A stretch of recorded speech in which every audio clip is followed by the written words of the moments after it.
And now the 419 with Gretchen DeBacker, Matt Killam, and Kevin Mullen. Welcome into the 419, powered by WGTE and presented by Wheatro Wealth Management. I'm Kevin Mullen. Gretchen DeBacker. Matt Killam. At what point in the show do we just stop introducing ourselves? Because we're so famous that everybody Never. just knows, okay. When we get our first listener. Yeah, all right. Yeah. All right. Yep. Gretchen, talk to your a big mom. day. Yeah, she can't commit. Okay. Yeah. I've asked her. It's a lot every day. It's a lot. Every day is a lot. But I did tell her about the app. And I was over there last night and put it on her iPad. So she's going to be on What else demand. is on that iPad? God knows. Yeah. Yeah. She's just the app. FCC regulation we won't allow you to talk about. yeah. Words of friends. Yeah. Words with friends. She plays bridge online with her sisters. Okay. Is that what and you Scrabble. build a bridge? No, like bridge the card game. I still don't understand how to play bridge. Bridge is the best game. What? Yeah. I mean, you'd say The that. people your age. Yeah. I go to the speaker centers to play with people in leagues.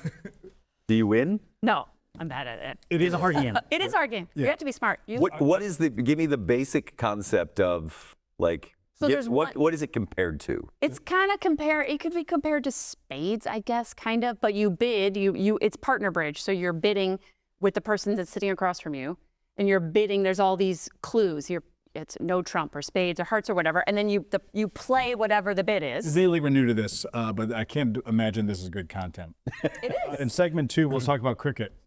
And go through all the rules of that. Just agree. I think our viewers love So bridge. I actually saw an explanation of cricket that made the most sense to that game. So when we were kids and you'd play like pickle or rundown, Sure. like they said, like basically that's cricket. Yeah. Is like you're just trying to cover as many bases. Gretchen, a lot of your clients have been involved in a rundown. Is that the same? It is the same, but as far as I know, I used to play kick the can, so I don't know what you guys are talking about. Yeah. You can pick a random game. Yeah. I used to play wheel and stick. You guys ever played that? It's so fun. It's a good It deal. was an awesome game. Yeah, the first intercom in Gretchen's house was really just soup cans and soup cans and string. Yeah. Yep. But we had two, so we had double lines. Oh, good for you. Yeah, fancy. Just tie a knot in the middle and see where it goes. Exactly. Goodness gracious. Lord. All right, we got an exciting show here for a Let's hope. Tuesday. No pressure on the guests. Certainly still not great. So Tuesdays are a day that we talk to folks that are, making a difference in our community. They are change makers, impact makers, and our friends at Community Foundation are happy to support us in having conversations like this. I'm excited. We've talked about this when we have somebody on that we know, we get a chance to know them better and in a different way than what we interact. And so that's certainly going to be the case with one of our guests, Eric Strayer from Destination Toledo, will be on at the tail end of the show. But Todd Norris from Sauter Village will be on. And that is I don't think it's fair to call that a hidden gem, but that's a spot that I don't think people check out as often enough. And I'm excited to hear about some of the new things they've got going on and what they're working on. I think it's also a unique example of something that is part of almost everyone in our region's childhood, right? So we've all gone and had a great experience there, but there's a lot of other things that they offer that I don't think people are aware of. But admittedly, when was the last time most of us went back, right? So we've got an experience and a memory there. When was the last time we went back to check on it? So excited to hear about the stuff that's going on. So we'll do that here on a Tuesday edition of the 419. Of course, the show is available 4 different ways now with the new WGTE app, 7 a.m. on YouTube, 3 p.m. on FM 91 in Toledo, Bryan, Defiance, and Lima, and 6 p.m. on WGTE Connects channel 30.4. We're excited to have you with us. When we come back, we're joined by, I'm about to say Todd Sauter, but I don't think he's part of the family. Todd, the new owner of Sauter Village. Right. Todd Norris the from Sauter emperor Village. of Sauter Village. We'll be right back on the 419. Support for the 419 comes from Wheatro Wealth Management, where we understand that your financial path is personal. Advisory services are offered through Capital Investment Advisory Services, LLC. Securities offered through Capital Investment Group, Inc. Member FINRA and SIPC. More information at wheatroadvisors.com. The 419, powered by WGTE, is made possible in part by supporters like you. Thank you. Introducing The Local Thread, a community news series uniting voices and storytellers from across the region. In partnership with La Prensa, the Toledo Free Press, the Sojourner's Truth, Toledo Public Schools, and Rethinking Jails and Justice. The Local Thread brings you stories and conversations that connect our community. Hear it weeknights at 7 on FM 91 with early access on podcast platforms each morning. The Local Thread, only on WGTE. Welcome back into the 419, a Tuesday edition where our friends at Community Foundation encourage us to talk to great people in the region that are making a difference. And we're pleased to be joined by Todd Norris from Sauder Village. Todd, thanks for being with us. Thank you for having me. So you are new to Sauder Village. How long have you been there? About 8 months.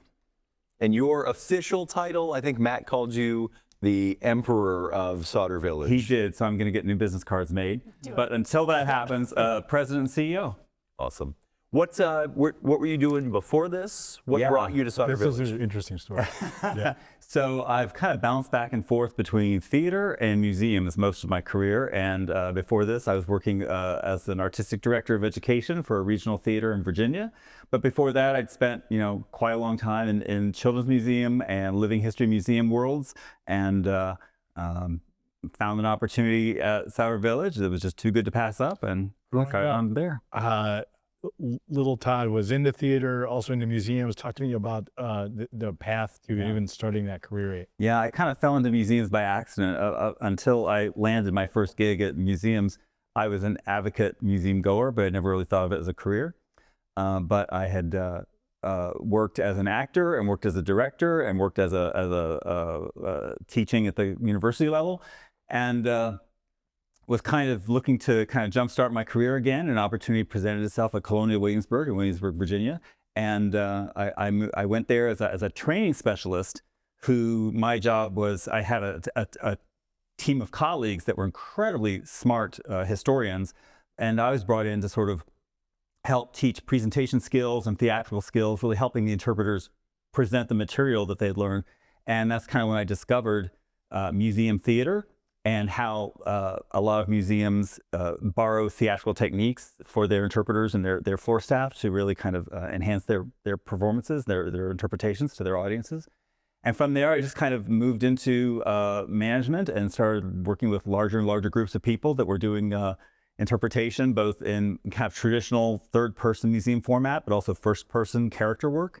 And after doing that for several years, moved to the Children's Museum of Indianapolis and continued to do that work at a higher level. And then went and did regional theater for a while, and now I'm here. It really makes perfect sense. I mean, when people go to these places that are live and interactive, I mean, it's a show. And so presenting these characters, right? Tell us, before we get too far, for people, if someone... Well, actually, if I jump, do you think based on the political climate, they're going to stop calling it Colonial Williamsburg and just call it Williamsburg? I'm just kidding. Wrong question. The answer to that is no. Tell us what people see and experience, and the time frame that Sauder Village is about. Yeah, Sauder Village is really focusing on 1985. Only in some of the decor in the Welcome Center. Tab. It's really the beginning of Ohio from the pre-statehood days, with the natives and the newcomers settling Ohio in the Great Black Swamp region, all the way through to the 1920s. Let me ask you a potentially unfair question. It is not, generally speaking, those that are in theater can't always or don't always traditionally play an excellent role in the operations of things. Like, those are conceptual thinkers, mathematical thinkers who usually run the business. What makes you able to bridge those two things? It's funny you ask, because I actually had one of our staff members ask me when they found out I had a theater background. They said, "Well, you're not going to enjoy this because it's not creative and it's not fun." And I said, "Well, but awesome way to sell it. I've done right." It's a great interview. So you fire them immediately, I hope. No, this is not fun. But what I told them was, I said, well, most of what I've done the last part of my theatrical career was directing, and as an artistic director, you do a lot of administration. I said, but really directing is solving puzzles and problem solving. Yes. And that's the exact same thing that I'm doing every day with my job now, just in a different way. But it's the same kind of excitement when you solve a puzzle and you find the answer to a solution to a problem that's been bothering you. It's that same kind of thing. So it's the same kind of energy. It's just directed toward different products. We have a problem I want to solve right now too. but Gretchen's going to be here for the rest of the show, so we deal with it. Problem-solving skills. So, but we talked about, I mean, Gretchen and I had done, Very important. you know, growing up, we're involved in theater. Right. And, you know, when my kids, we were looking at a new school for my kids, there was one of the schools we toured that doesn't do music. They did performing arts. And I was like, I actually don't need my kid to know how to play the recorder, but I do need them to know how to get up in front of a room and conduct themselves. And so I think the translations of performing arts and theater to so many other careers is certainly there. Were you in theater as a kid, or where did that start? Yeah, I actually grew up in Central Ohio, just outside of Columbus, in a rural school, but we didn't have, you know, I'm almost fascinated that elementary schools today have these really robust performing arts programs, theater and concerts and band and choir, and we didn't have, you know, we had music class, but I was very involved in every performing opportunity I could get through school. I did. I didn't really participate in community theater or theater camps or anything like that, like I know a lot of kids my age might have done, but it was all through school. And yeah, as I got older, every opportunity I had to perform, I took, and whether it was singing or playing an instrument or whether it was acting. And Do you have a favorite thing that you performed? in school, Anything. Oh, yeah. gosh. Other than Sutter Village, which of course is the top of the Right. food chain right now. Right, But it is. Let's take that off the board. Is there something that you just crushed, or when you're thinking about your favorite moments? I'll tell you, when I was in college, I actually went to University of Findlay, and for a couple of years we had a barbershop quartet, and hands down that was the most fun performing I ever got to do, because I was doing it with my best friend in college and a couple other good friends, and we had a great director who was just a lot of fun, and we couldn't do a show without just, you know, laughing and just having a great time. What So- voice part are you? Well, then I was tenor. Now I'd be baritone. Okay. So I've lowered my pitch. Are you a little bit. shower or car singer, or both? Mostly car. All right. Mostly What car. do you sing? Whatever I'm in the mood for. So On- my, on the f- like, I'm a huge fan of a cappella groups and the college a cappella groups. Barbershop is great. My favorite like barbershop moments are movie series? singing songs that don't belong as barbershop songs. Mhm. Was there one of those that was in your repertoire? There was. We never performed it though. Our director was working on an arrangement of. Drop it like it's hot. No, not quite. It was this was a little bit before that. Yeah. It was a Herb Alpert song about a little Spanish flea. And she never got it to the point where she was happy with it. Yeah. We rehearsed it a lot, but she never found that she liked the arrangement enough. But that was probably the least barbershoppy song we ever worked I on. love it. Yeah, it was great. Mom or dad sing? What was the Mom. Yeah. all Yep, right. yep. Cool. What made, if you know some of the history, what made the Sauter company, the Sauter Corporation, develop Sauter Village? Yeah. And what is the relationship now between the two? That's such a great question, because I think a lot of people aren't clear on that. So it wasn't the business that created it. It was the founder, Erie Sauter, and we always try to help people understand we share a founder, but we're totally separate. We don't get any kind of ongoing support from Sauter Woodworking or anything like that. You also assemble your furniture one piece at a time. Or we go out and just carve it from a lawn. Right. That's right. But he was very concerned that, and this is, you know, the mid 70s, he was very concerned that kids were not learning how things came to be made anymore. And he was concerned that with all the automation that was even happening in the 70s, that kids thought you just pushed a button and then out came a product. And so he really wanted to help kids and families and everybody really kind of learn how things actually were created and how things were made. And he had a great love of acquiring things that had, you know, significance in that respect. So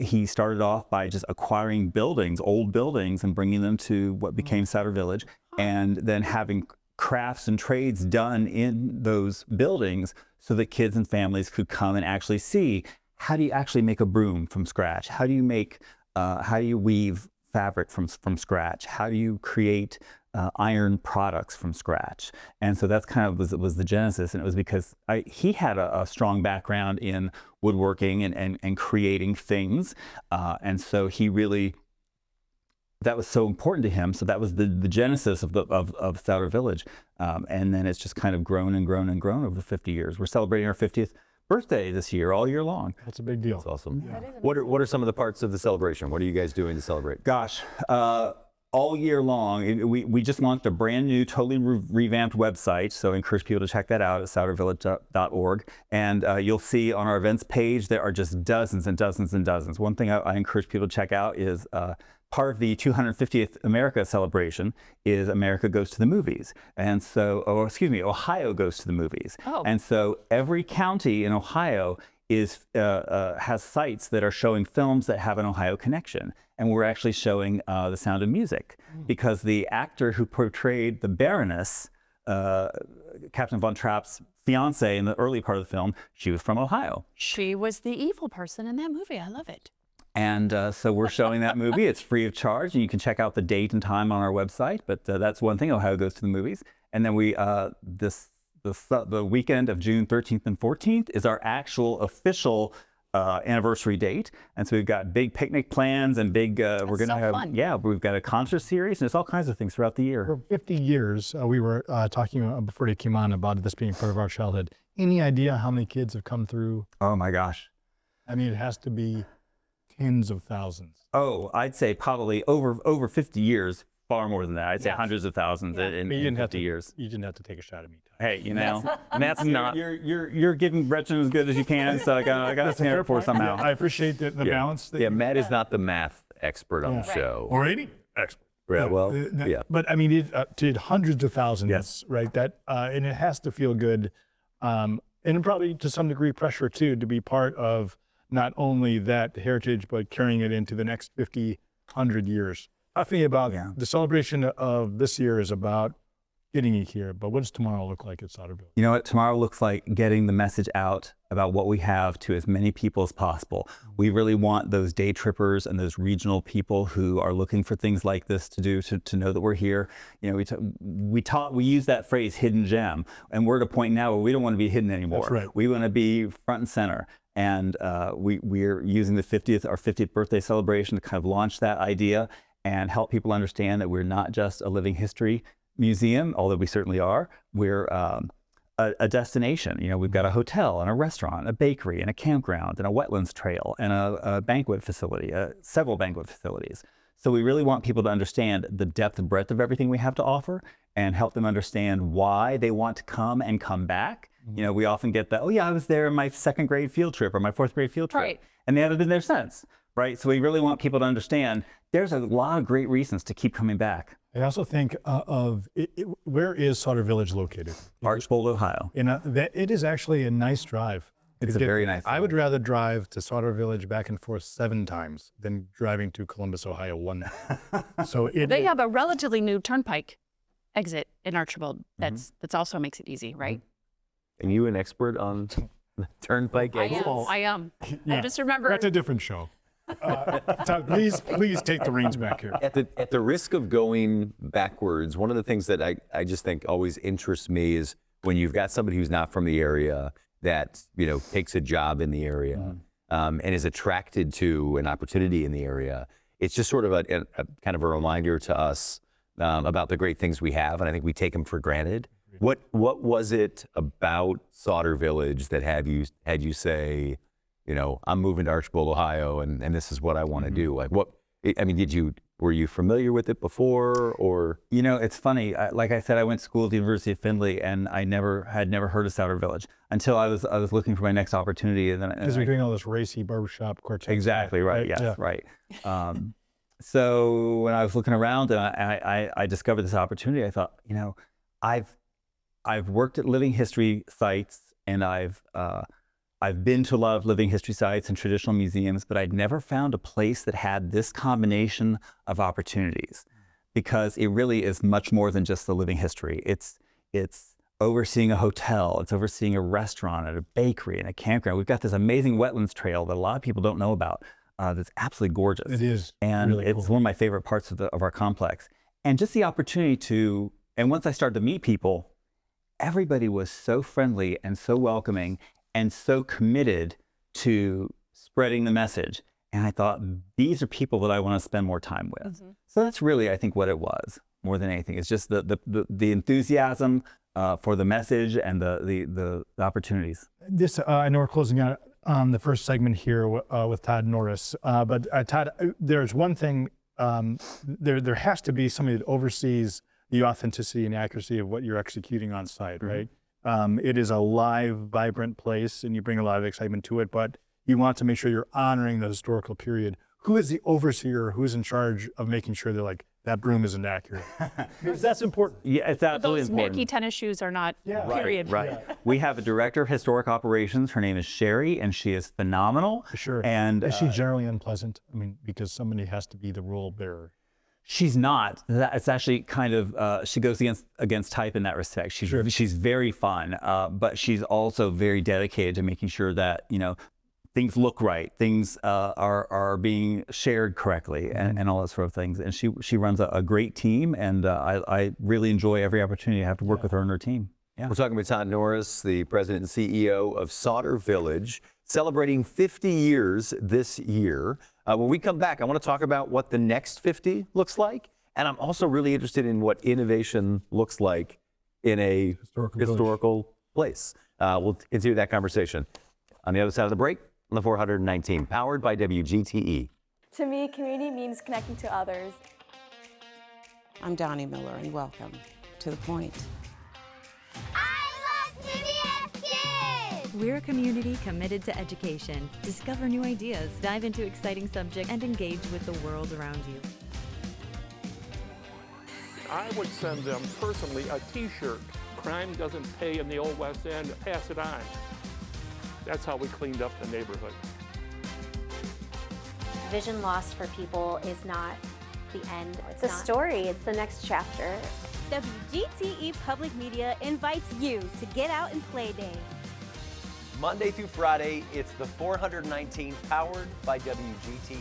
With Matt Killam, Gretchen DeBacker, I'm Kevin Mullen.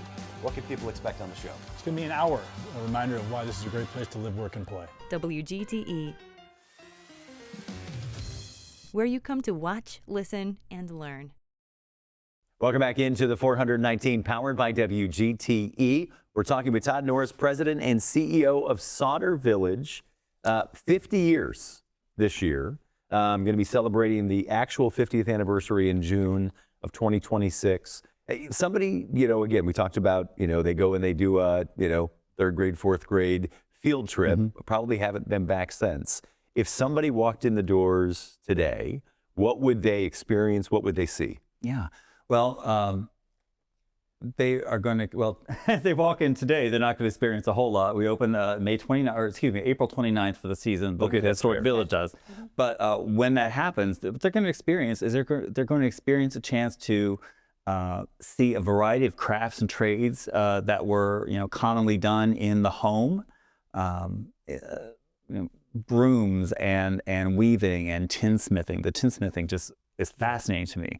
And a lot of trades and crafts. They're going to have an opportunity to take a walk through time, starting in our natives and newcomers and looking at early settlements. Our pioneer settlement, which looks at, 1820s through, 1880s or so, and then getting into our rural and urban 1920s Main Street area. So they're really going to see everything from pre-statehood all the way through up to about 1928, 1929. But there's more than that. There's also a museum that has incredible exhibits where they can learn a lot more in depth about some of the things that we talk about out in the historic village. There are tradespeople working, glass blowers and pottery and blacksmithing that is modern, but adapts techniques that are historic. And then they also have the opportunity, we have a great quilting tradition in Northwest Ohio. And so we've got an amazing quilt shop. I've learned so much about quilting just from casual conversations with not only the quilt store staff, but also we have volunteers that actually are in the Welcome Center lobby that are working on quilts for people to engage in conversation with. And It's so interesting to me, the scheduling of employees, because you talk about the museum, you talk about the conference center, you got to talk about the catering and the restaurants. I mean, is someone like in the morning in their costume that's accurate doing tin working and then they're catering the dinner that night? Are these totally separate people? Well, How do you? They are usually. What about the staff of they are usually separate, but occasionally there is some overlap like that. Yes. So we have full-time year-round staff, we have part-time year-round staff, and we have part-time seasonal staff. And one of the things that we would love for people to understand is, there's an idea, I think, understandably, that we close down in the winter, which is not really accurate. I would say more we just kind of shift our focus, because although the village itself closes after Halloween, we do special events all year round, including in the winter time. So even if the village is closed to the general public on a weekly basis, there are still opportunities for people to come out and experience specific things, but to the staffing. So we've got great managers that work really, really hard to schedule all these different components. But the folks that are in the historic village, May through October, November, a lot of them, not all of them, but a lot of them have retired from other careers or are home for the summer and from their college studies. And so we have a lot of beginning career and late career folks in the historic village. We've got a farm team a farm staff that are just amazing, that work with the animals and the crops. And of course, they're year round, because your animals are you've got to take care of those no matter what.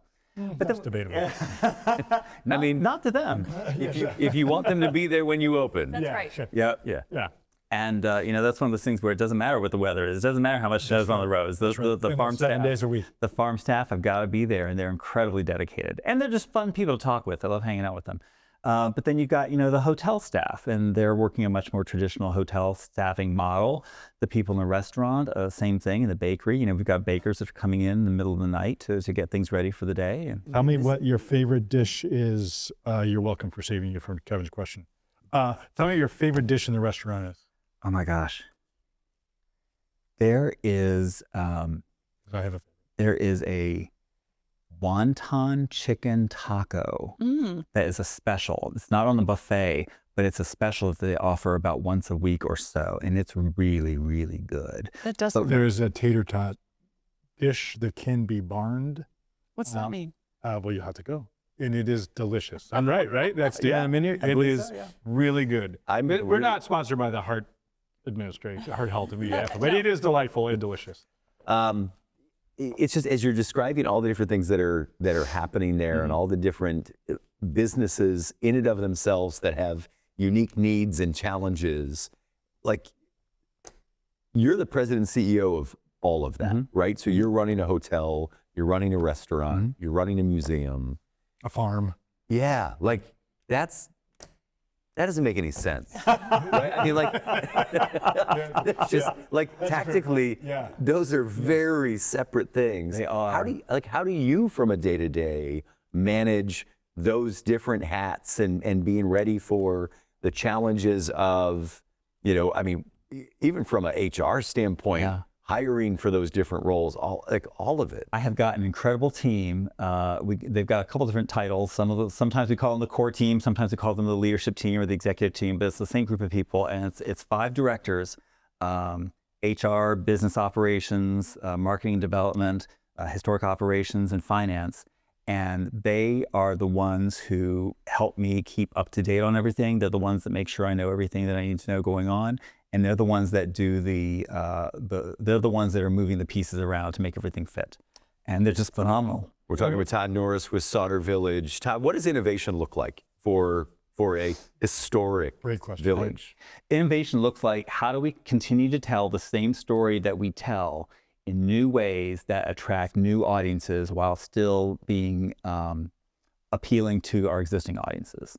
And that's utilizing technology in appropriate ways.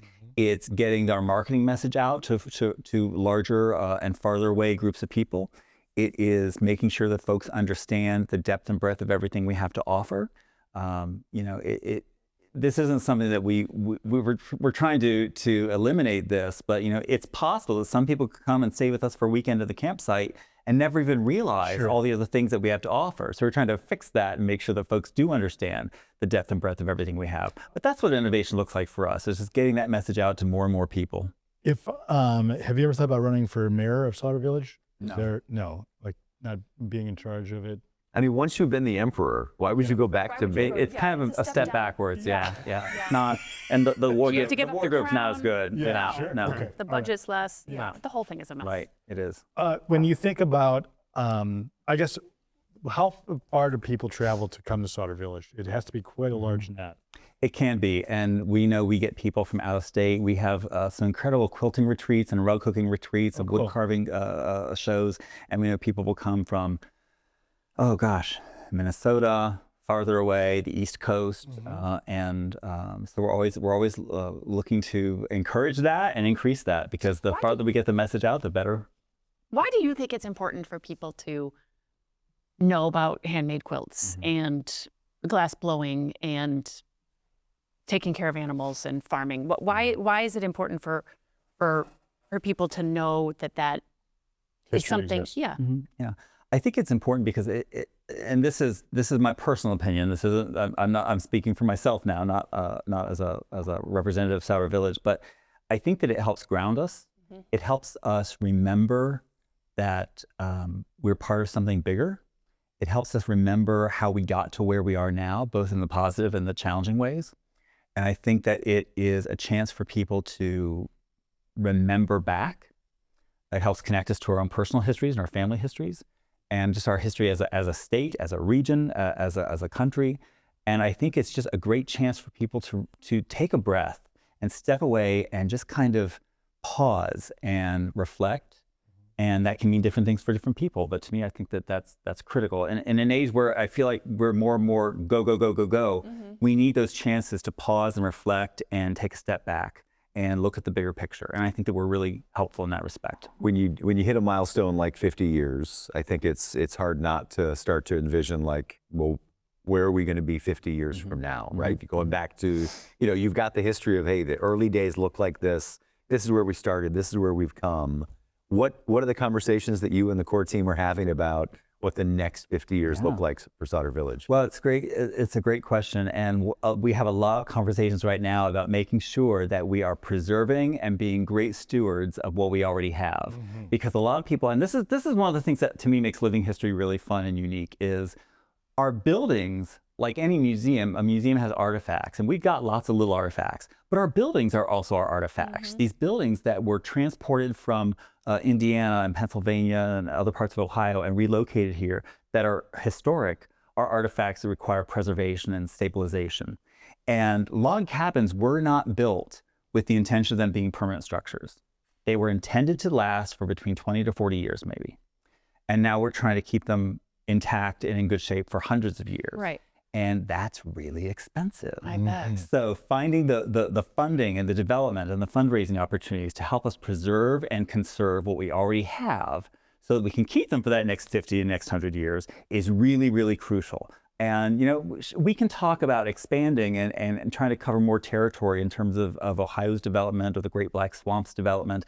But I think my primary concern is to make sure that the things we have stick around for another 50 to 100 years so that more and more audiences can come in and appreciate them. That is incredibly important and well articulated. May I ask, outside of your fence line, all three of us have day jobs and we do benchmarking. I don't know if that's what the appropriate comparative is in line of work, Gretchen, but Todd, if you've gone someplace else in the country or even in whatever trade magazine is appropriate to ask, that represents a bit of a benchmark to you, or a place that that you think is really doing something like this well?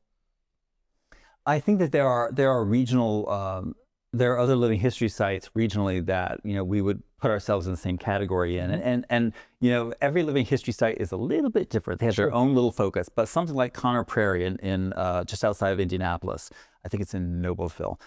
And Greenfield Village and things like that. Comparing it to my first museum gig at Colonial Williamsburg is a little bit challenging, just because Colonial Williamsburg is so large and they're so huge. Yeah. So it may not really be a fair comparison. But places like Conner Prairie, Greenfield Village, we might feel a little more in comparison to. Okay. Yeah. We're talking with Todd Norris from Sauter Village. We're going to switch gears here in a minute, but I'm curious. Somebody's going to visit Sauter Village for the first time in years. You know, you've got the inside access. You know where all the hidden gems are located. Mm-hmm. What's the thing that they got to go see and they can't miss? Gosh, they want to find out where our food wave programs are that day, our historic cooking programs. Oh, neat. Yeah, because there's going to be one of 3 or 4 houses where they're going to be cooking something, and there's nothing that creates a memory stronger than getting the sense of smell involved. And once they smell what's cooking and they smell the fire going, they can have a great conversation about how that food connects to the history, and that's a great conversation starter. Awesome. I love it. All right, Todd. It's now time to play Gretchen's Wacky Quiz. I'm realizing that, like, in whatever prep we do with our guests, we never tell them that it's called Gretchen's I know Wacky we Quiz. say 4x9 quiz, and then they're But it is Gretchen's Wacky Quiz. I'm going to ask you 4 rapid-fire questions. Gretchen's going to ask you for your favorite or best thing about the region, and then Matt's going to work with you to describe the area in 9 words. Exactly 9 words, Todd. Not 8. All right. Not 11. We'll get it. There's a number don't in between even there, try too. not having 9. All right. Question number 1. What is your favorite word in another language? Oh boy. Remember FCC regulation. Yeah, that's exactly what I'm thinking about. Let's see. My favorite word in another language would probably be poppy. All right. Okay. Poppy. I want follow-up questions, but that's not part of the game. What was the first thing you thought about when you woke up today? Was it why? No, Why? it was. I did it. I got up at this hour. That was a real accomplishment. When I threw the covers off, I thought, I did it. Yeah, I'm not late. I'm awake. Which animal best represents your personality? Tortoise. Okay. Have you ever eaten a whole pizza by yourself? Oh, yes. This morning. That was what was underneath the covers. I did it. That's why we worry about getting up. What is your number 1 most favorite thing, or what you consider to be the best thing about the region? You know what? I say this with my valued colleague next to me, the Toledo Metro Parks. Nice. Okay. Todd, you've always been my favorite. I don't even care if you have Eric on now. Okay. All right. We're doing this together. 9 words to describe the region. Let's do it. All right. Friendly. My man. Good start. Delicious. Yes. Scenic. Scenic. Freaking. Yep. Cold. It's freaking cold. That's too good. I love it. Yeah.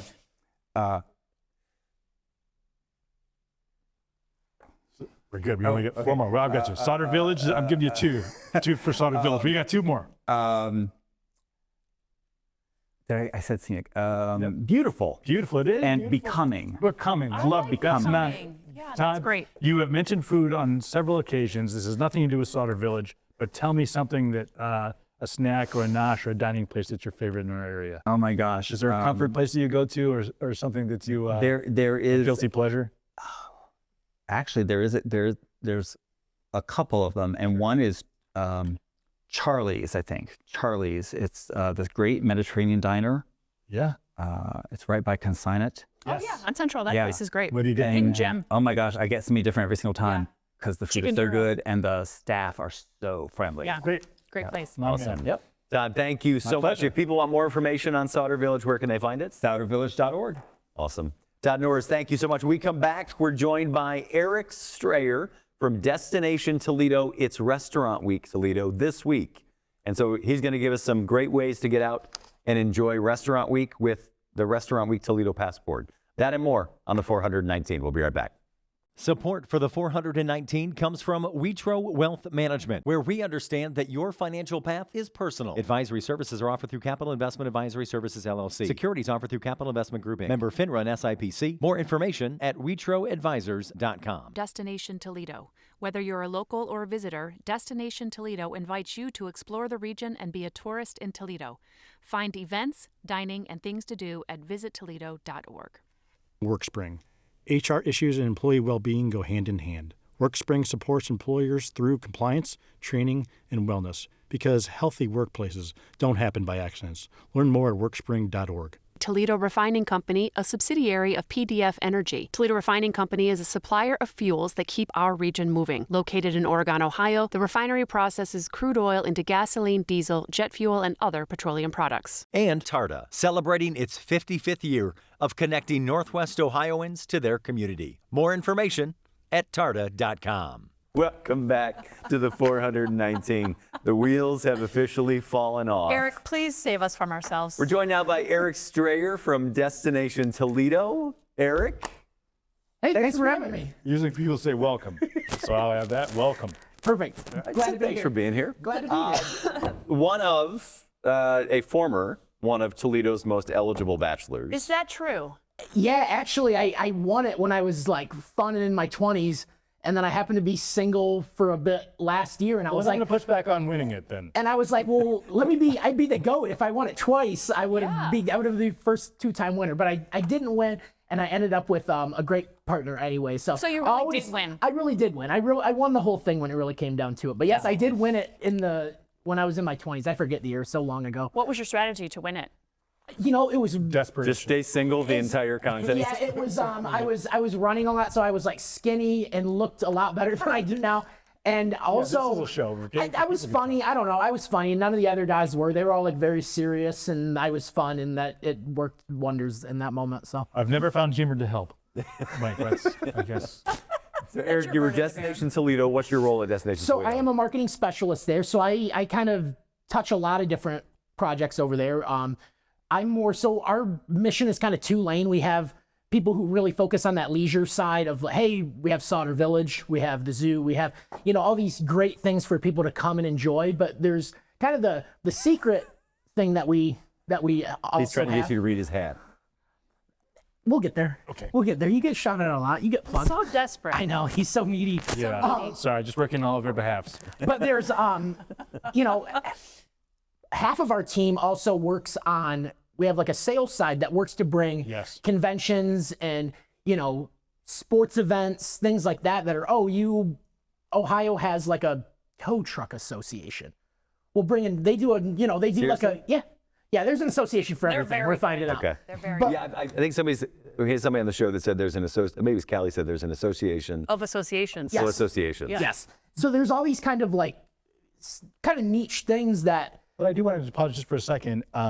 And Eric, you and I, full disclosure, are friends. And we use the word lightly, but yeah. Well, I did it. It was insincere. So you don't have to promote the top of it. He did use air quotes. I am saying that your name right. It is pronounced Eric. But I think a lot of people think that people just call and these conventions just come. This is tireless work. Yeah, it's a lot of relationship building. There's a lot of things that when we have our team go out to these trade shows and these events that don't bear fruit for years, because when it comes to 2026, we're not booking anything for this year because this stuff has already been booked in 22, 23. People are doing this stuff years out. Yes, that's a great point. How long is, you are truly 3 years ahead of time, if you will? I mean, not you personally, because I do know you, but I mean, others on the team are booking on years in advance. Yeah, I guess it depends on the group, but a lot of these, 3 is kind of a good average number. Some kind of just do it maybe 1 year in advance, especially smaller things that don't have as many needs. But yeah, these start with at these trade shows and things. They build a relationship with somebody, and it's a constant churn of how can we help you? What can we do to serve you? What kind of payola does the Tow Truck Association need to come here, for example? What are they looking for? I guess most of these places are really looking for comfort and service. I mean, sometimes there is levels of sponsorship or needs and wants of things they want. Hey, can we get a break on this? But for the most part, they want to go where their business is wanted. And, and we talk relationship building, you said it. Well, and there's a lot of stuff too with bigger cities is that something like, this, we'll just continue to use this tow truck thing. Maybe it's only like 150 people. Somewhere like Columbus, that might not mean a whole lot to them. Where here, we're like, let's get you into the Glass City Center and roll out, our best venue and really kind of roll out the red carpet for some of this stuff, because we are, being a mid-sized city, we want to invite as many people as we can to come experience. We're talking with Eric Strayer with Destination Toledo. Eric, it is Restaurant Week this week. It is. Kicked off yesterday. Yeah. Talk to me about, you guys have got a Restaurant Week passport that you've been working on. What is that? So the digital passport, if you go to restaurantweektoledo.com. It's right on the website to download, and that's going to be your passport to get see who all the participating restaurants are. Take a look at their menu. So all the restaurants do some sort of prefix menu, whether it's a course dinner or doing specials. So taking a peek at those menus, seeing what you want to eat. And then it's nice. How many restaurants again? It's staggering.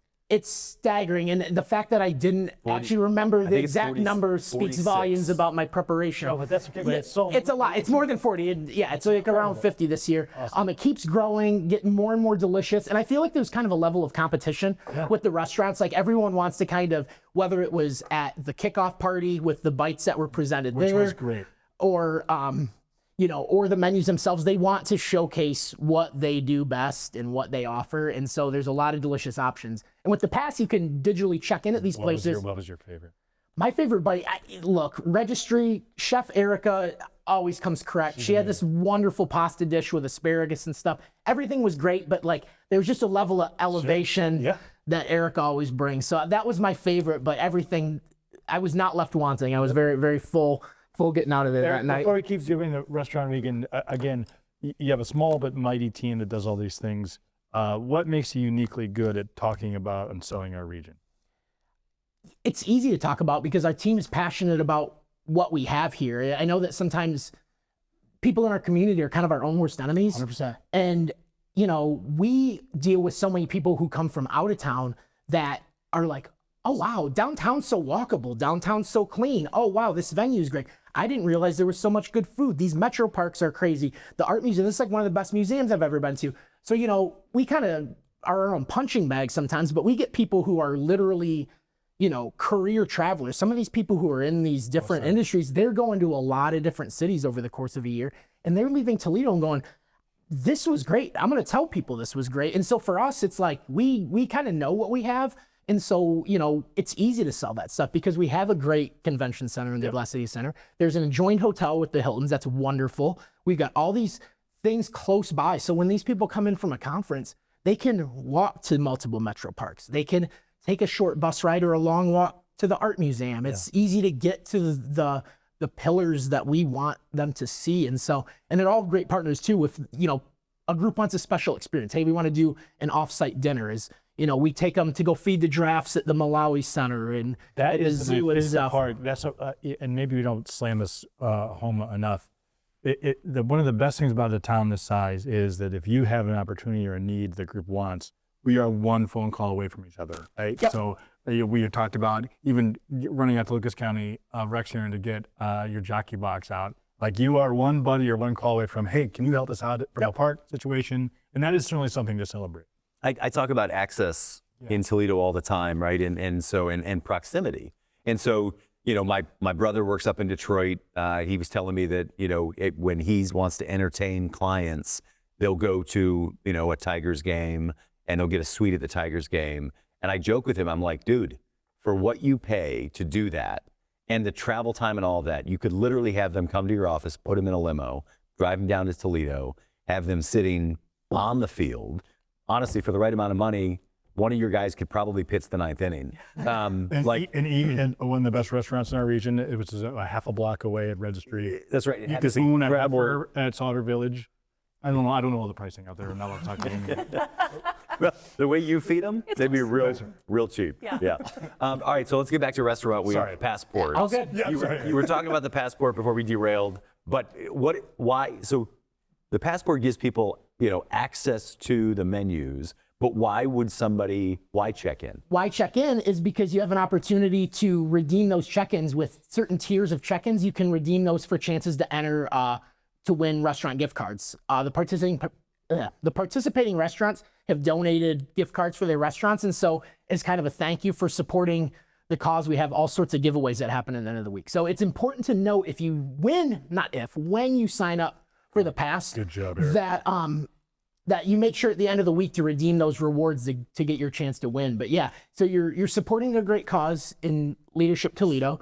You're supporting local dining, and you're giving a chance to get some free meals. Like that's a pretty good trifecta. We had Anna Tony and Danielle Johnson from Leadership Toledo on. And they were terrible. I don't believe that. No, they were great. They were great. But my question for them, and I'm curious for you, what does Restaurant Week look like for you?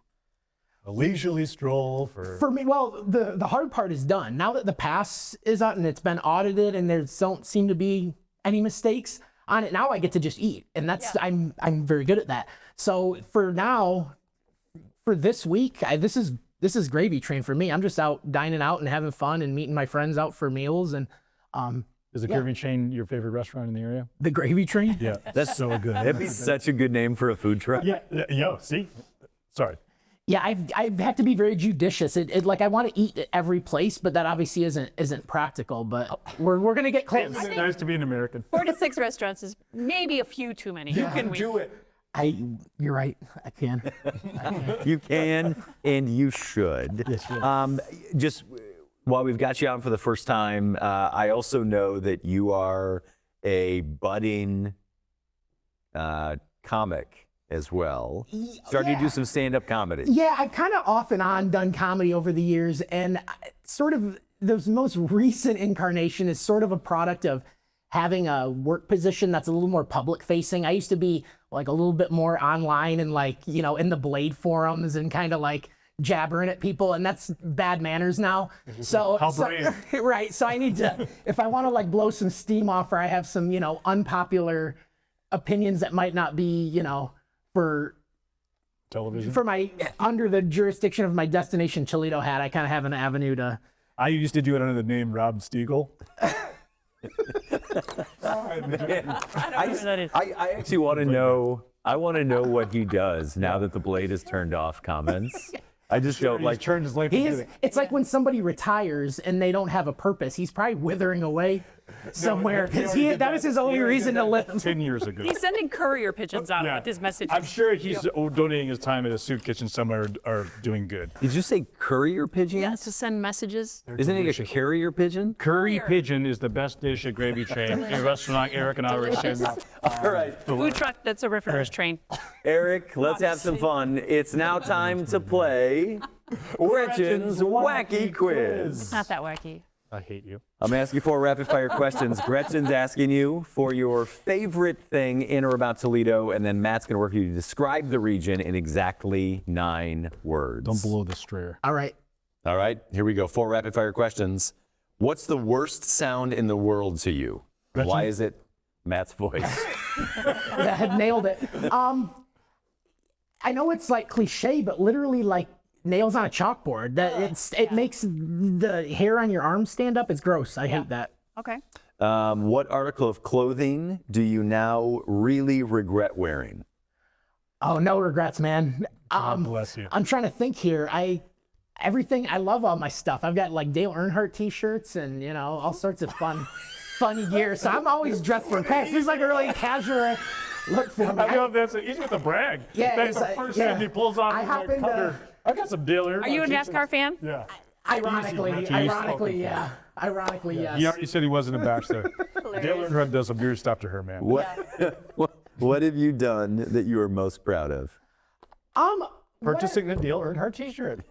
It's not like a specific thing, but like on a macro level, I'm really proud of the work I do with Destination Toledo. That's awesome. Is being a good steward for our area, whether that's entertaining these groups that come in and showing them a good time, and really like always being positive and finding the good in what we have going on here is something that I'm really proud of, and I'm glad to work for an organization that's the mission. It makes it really easy to go to work every day when your mission is to celebrate something that you know, it's not like I'm selling widgets or doing something that's really soulless. Like I really do love Toledo, and it's nice to be able to share that with other people. You're good at it. If you had your own boat, what would you name it? Oh boy, Dale Jr. Yeah, do it for Dale. That's my lower back tattoo thing. Yeah, raise hell, praise Dale. Lance and Callie are gonna love that I've spent like a quarter of my time with Destination Toledo talking about Dale Earnhardt. Now, is it just on this interview, or is it actually in the office too? No. Okay. I keep it pretty copacetic at work. What is your number one most favorite, or what you consider to be the best thing about Toledo or the region? I work downtown. I live downtown. I love downtown. I love when it's busy down there and there's a hustle and bustle. I like when it's quiet down there. I can walk to my favorite, whether that's First Base Lounge or Emosteria, and go and like see my favorite restaurant staffs and get a pizza and all that. I just love being able to kind of hoof it everywhere. And it's funny, I live at the Commodore Perry, and for me, it's not a big deal to like walk to Attic or something. And we're so used to driving. Sometimes people are like, you walked all the way to Attic. And it's like, if you lived in Chicago or New York, it's like, yeah, we're going to go to this place that's like 12 blocks away or whatever. 100%. And so to me, like everything kind of in that footprint is fair game for me to walk to. I love having a walkable downtown. Very nice. All right, 9 things, brother. You and me, let's do it. 9 things. All right. 9 words or things. Let's do it. Number 1, downtown. Downtown. Boom. Nail it. We'll make that 2 words. Creative. I love everyone's got like a hobby of some kind or some creative thing they do, whether they write or they paint or they crochet or they play adult kickball. Everyone's got like a thing they do. So I love that. Let's see here. Diverse. I love the diversity. You're halfway home. You like the weather a little bit. I know you like 4 seasons. I'd say delicious. We have so many. Yes. I mean, we're here for Restaurant Week. There's so many varieties of food. Pretty much like any nationality you could want. I'll look. Is you can wide get selection of food. We're doing with you for that. You got 2 left. Bro. Let's see here. If somebody comes in for the weekend, what's the one thing you want to make sure you take them to?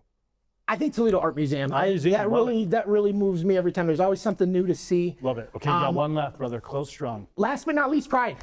Toledo Pride is I'm hopeful everyone can, find things that they love about here and celebrate those, because we have a lot to celebrate. I heard you say Metro Parks. Thank you, Eric. Great answer. Eric Strayer with Destination Toledo. Eric, one of the things I love about you is you wear your heart on your sleeve, and it is all Toledo all the time, and we appreciate the work that you're doing to promote our region, and certainly excited to check out the Restaurant Week Toledo Passport. If people have not gotten that yet, where do they find the passport? At Leadership Toledo's website has a link to, but Restaurant Week Toledo.com has, and that's gonna have all the information, all the menus, the digital passport sign up, incredibly important, and that runs through Saturday. So you still have plenty of time to enjoy a lot of restaurants. Awesome. Thanks, Eric. Love it. All right. Thanks for having When we me. come back, we'll wrap up this Tuesday edition of the 419. You laughed with us. You learned with us. Hi, neighbor. We made sure your childhood was special. Memories that could only be provided by PBS. For generations, we've given you programs that made a difference. Programs that entertained, informed, and inspired. And today is no different. This is WGTE Public Media in Toledo. It's where you belong. Introducing The Local Thread, a community news series uniting voices and storytellers from across the region. In partnership with La Prensa, the Toledo Free Press, the Sojourner's Truth, Toledo Public Schools, and Rethinking Jails and Justice. The Local Thread brings you stories and conversations that connect our community. Hear it weeknights at 7 on FM 91 with early access on podcast platforms each morning. The Local Thread, only on WGTE. Welcome back into the 419 as we wrap up a Tuesday edition. We had an exciting conversation today, a chance to go back in time and check in with the new president and CEO of Saunder Village, Todd Norris. We appreciate him being on. Eric Strayer with Destination Toledo. Yes. Talking about the restaurant. You okay, Matt? 100%. All right. Just enjoying movies. Make sure you download the Restaurant Week Toledo Passport to enjoy all of the great restaurants in the area. restaurantweektoledo.com to get all of that. Matt's going to lose it. It's the 419, powered by WGTE and presented by Witro Wealth Management. We'll see you back tomorrow for Wellness Wednesday. The 419, powered by WGTE, is made possible in part by supporters like you. Thank you